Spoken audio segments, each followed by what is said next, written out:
Cracking journalism from The Observer today. Leaked documents seen by the paper reveal a huge rift between Boris Johnson and his Chancellor, Rishi Sunak, over the potential economic effects of moving towards a zero-carbon economy. Just weeks to go before the COP26 climate summit.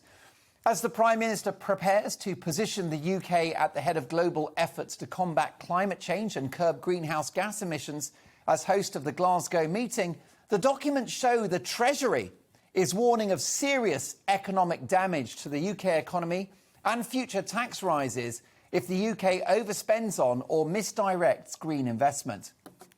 Now look, I'm all for saving the planet. It's pretty clear that we are chucking mountains of plastic into the sea. Air quality needs to be improved, and we have a moral obligation to preserve the remarkable ecosystem that we've inherited, and we must avoid handing future generations a wrecked planet. No one wants that. But action on the environment is not a matter exclusive to individual nation states. The environmental challenges that we face, which, by the way, are open to healthy scientific debate, cannot and will not be tackled by countries acting in isolation, investing huge amounts of money, impacting both their economy and their people's way of life, not when others refuse to pull their weight. Acting in isolation is like taking a hygiene shower before getting into a public swimming pool, only to find that others in the pool are happily relieving themselves in the water. The Queen is not one to intervene in politics, but she was overheard last week bemoaning the fact that there's a lot of talk about environmental issues, but very little action. Absolutely right. This was clearly a dig at countries like China, who continue to pollute on an epic scale and whose president can't even be bothered to turn up to the COP26 environmental summit. I wonder whether Boris's overnight conversion to the climate change cause is born out of pressure from his other half, Carrie, the real Deputy Prime Minister. Or is it another example of a Boris Johnson vanity project, like his dream of a tunnel between Scotland and Northern Ireland, or the ill-fated Garden Bridge that cost London taxpayers millions and never happened?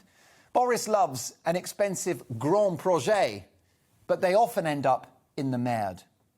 I'd like to see collective global action, and I think it's remarkable what could be done if we pooled our resources and moved together. But it's exactly like pursuing massive companies that don't pay enough tax. Again, that cannot be done on a state-by-state basis. It would have to be global, otherwise companies would just run from one territory to another, which of course they do, setting up headquarters in Uzbekistan or Timbuktu. Boris Johnson doubtless has huge qualities. He's bright, he has a keen wit, and he is an election-winning machine. And he ended 4.5 years of Brexit misery by getting Brexit done. And he's been slightly more pro-freedom than some of his European counterparts in the course of this pandemic. But I do worry about Boris and money. This is a guy who can't keep his own finances in check. A man so broke he's got to borrow money for wallpaper. And a man so bad with numbers he can't be 100% sure how many children he's got. But frivolity in your own personal finances cannot be the template for how you run the country. Any Prime Minister and Chancellor has a duty of care not just to the health of the planet, but the health of the economy.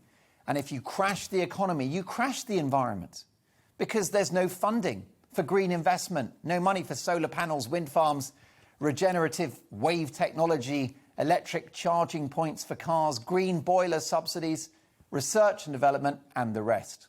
For too long now, the economy has been the whipping boy of government policy, the punch-drunk victim, and it can only take so much.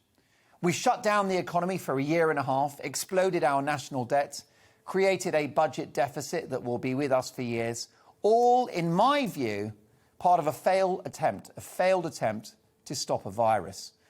Crashing the economy now to boost our green credentials, whilst India, Brazil, China and the US continue to party like it's 1999 doesn't seem right.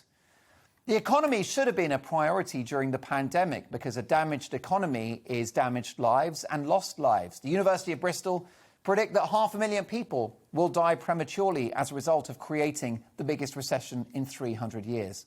Well, this will be a drop in the ocean compared to what could happen if Britain's robust and world-class economy is sacrificed at the altar of zero carbon.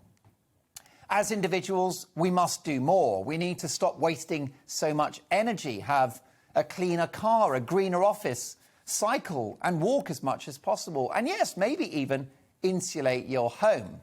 But obviously, no lying down on motorways. But making a difference, change, which I believe is urgent and essential, cannot be done at the expense of the financial stability and security of the country. It's only a decade since we saw the sovereign debt crisis in which countries like Greece were no longer able to service their bills, and countries like Italy, which frankly continue to teeter on the brink.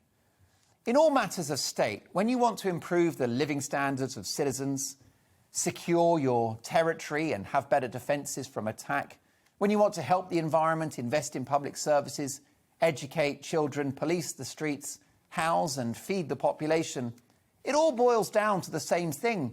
There's only one thing you have to worry about. There's only one thing that makes or breaks all of this. It's the economy, stupid. And if COP26 isn't a collective global effort, then they can cop right off.